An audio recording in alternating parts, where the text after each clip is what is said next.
I use code. Today we're going to talk about Dana White's terrible UFC 323 press conference. But before we get into what a voice crack, brother. Before we get into the clips, right? Because I didn't want to sit here and play the whole freaking thing. It's way too long. Pause, no Jones, but it is way too long.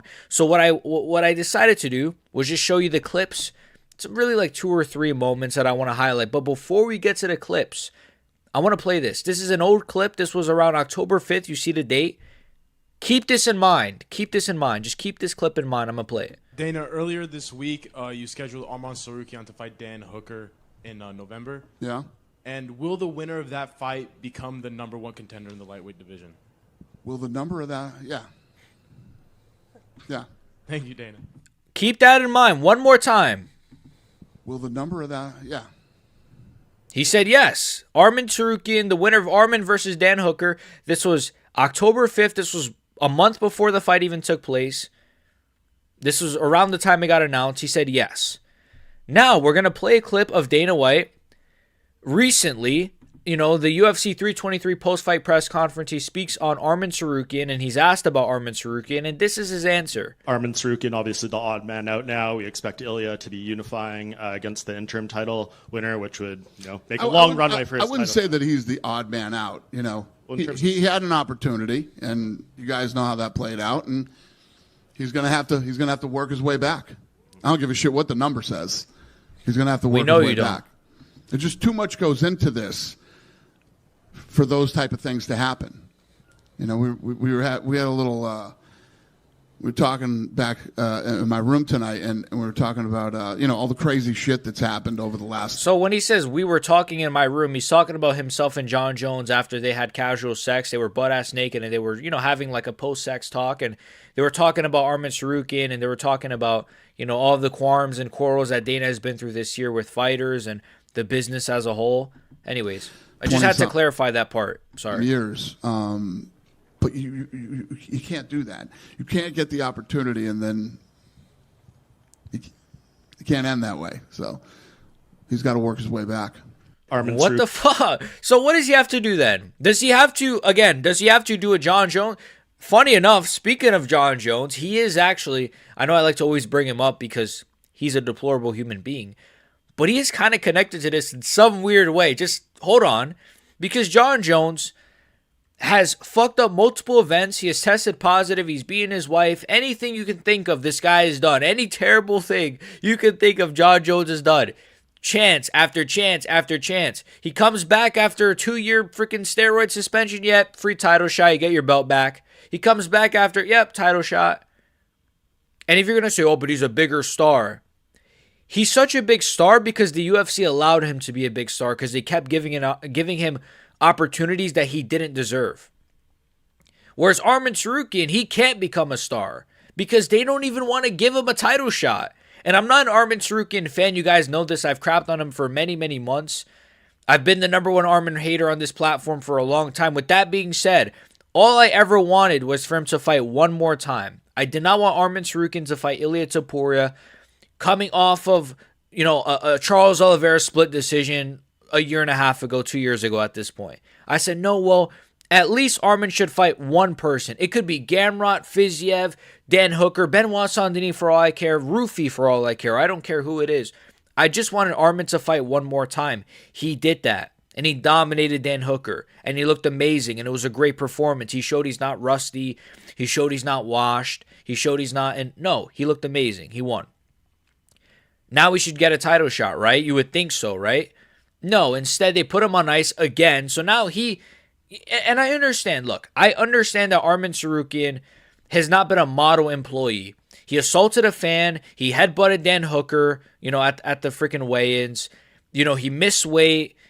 Back injury, but he missed weight, obviously. He almost tried to beat up Bobby Green. He turned down Mateusz Gamrot.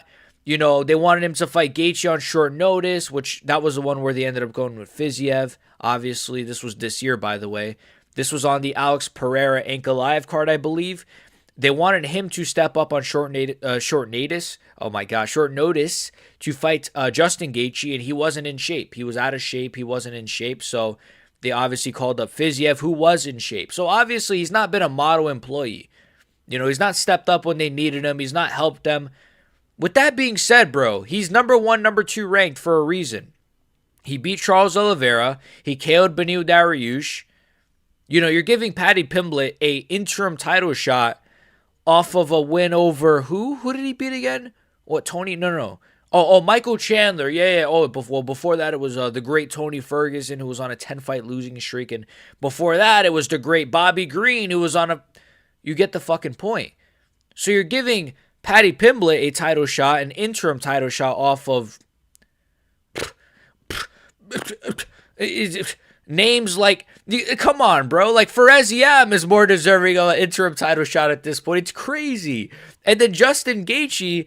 coming off of a Fiziev win, and then before that he got slept out cold by Max Holloway, and then before that he beat Poirier and Fiziev again. So 2 Fiziev wins, a Max Holloway flatline KO, and a Dustin Poirier win. He's also getting an interim title shot. So the winner of this fight is getting a guaranteed title shot. But not Arman Tsarukyan, the guy that beat Oliveira, the guy that's beating Beneil Dariush.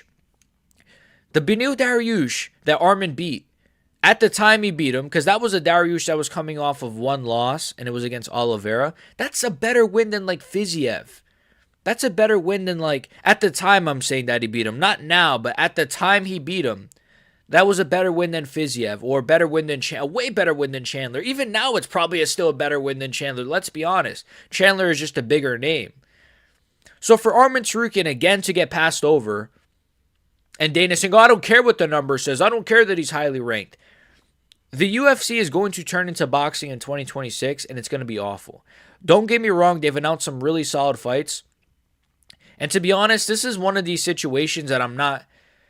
if Dana had not said anything, I wouldn't be doing this video, because I don't even care that much about Arman. And honestly, I am really excited for Paddy versus Gaethje. I think it's a great fight. I think it's going to be a good fight. I'm excited to see the winner face Ilya.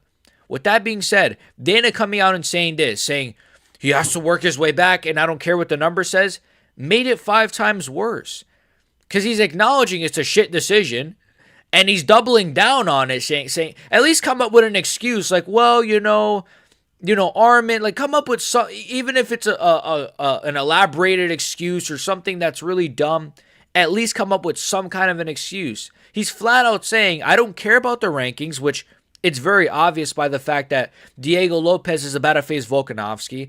The fact that Evloev is being passed up. The fact that, you get it, right? We've seen a lot of this shit where, people are getting title shots, being ranked number 8, being ranked number whatever, not even being ranked. Kaya Sakura getting title shots, coming off of 0 wins in the UFC. Just, he signed and then instantly gets a title shot. That's a bit different, to be fair. But still, he obviously doesn't care about the number. Sean Brady is another example. The dude had to fight fucking Michael Morales for no reason. He's ranked number 2. The only guy ranked above him was Bilal, who's the former champ. And then Ian Gary is probably not going to get the title shot either, even though he's beaten Protes. He's, close fight, relatively close fight with Shavkat. If you were listening to Ian, you would think that he fucking destroyed him. But relatively close fight with Shavkat. He beat Bilal. And he beat Carlos Protes. But Kamaru Usman, the guy that beat Buckley and... oh, yeah, that's it. Literally just Buckley, lost to Hamzat, got slept by Edwards, lost the decision to Edwards as well. He should get it. So this is what I'm saying. This is a bad precedent. Again, I know we don't like Arman. I know Arman has not been a model employee. But if they're going to do this to Arman, a guy who's made himself undeniable, at least in his last fight he did, and that's a fight I'm excited for. That is a fight I'm excited for. Arman versus Ilia Topuria is an extremely enticing fight. But this is sort of feeding the stupid narrative, and I hate that this is a narrative. Oh, Ilya's ducking Arman. It's not fucking Ilia Topuria that's the matchmaker. It's Dana White. Dana White is the one that's purposefully having... it's Dana. It's not Ilya's fault, by the way. You know what I mean? Ilya's not even ready to fight for personal reasons. It's not Ilya's fault. If Ilya was ducking Arman Tsarukyan, why does he want to go up a 3rd weight class and fight Islam Makhachev, a stylistic nightmare matchup? He's not ducking Arman Tsarukyan, so I want to put that shit to bed. It's not Ilya's fault. It's the fact that the UFC won't just budge and give Arman a title shot. They keep fucking him over. We have to give it to Gaethje because Gaethje threatened to retire. Either you fight a top contender, or maybe we'll give you a Charles Oliveira, maybe we'll give you a Max Holloway, or stay retired, go play golf. That's it. Give him that. Don't say, oh, you know what? We're gonna give you an interim title shot. We're gonna give you an opportunity over Arman Tsarukyan. It should have been Arman Tsarukyan versus Paddy Pimblett, main event of the first UFC Paramount pay-per-view. And I understand Arman Tsarukyan is a bit of an unreliable guy, but he made weight for the backup of UFC 317 against Ilya against Charles. He made weight for that. I believe he also made weight for UFC 318 as well. And he just made weight against Dan Hooker. So if it really was all he missed weight, he's proven he can make weight. So stop messing around with him. Give him the title shot. First of all, I want him to get the title shot so people can stop saying that Ilya's ducking him. But I want to see that fight. That's an extremely interesting fight, extremely enticing fight, an extremely exciting fight. You know, so come on, bro. Stop with this. Oh, he has he has to be Benoit Saint-Denis and then he could get it, or he has to be Gamrot and then he could get. What does he have to do? He beat Dan Hooker, who was coming off of 3 wins. That's it. At this rate, Benoit is going to get a title shot before him. Rufy is going to get one before him. What more does he have to do? I don't really understand. That's it. That's all I got. So let's move on, though, to this. So, this clip, if you guys remember, this was Dana White before, this was Dana White before UFC 323. This was after, though, Tom Aspinall got his eye almost poked out. This was his immediate reaction.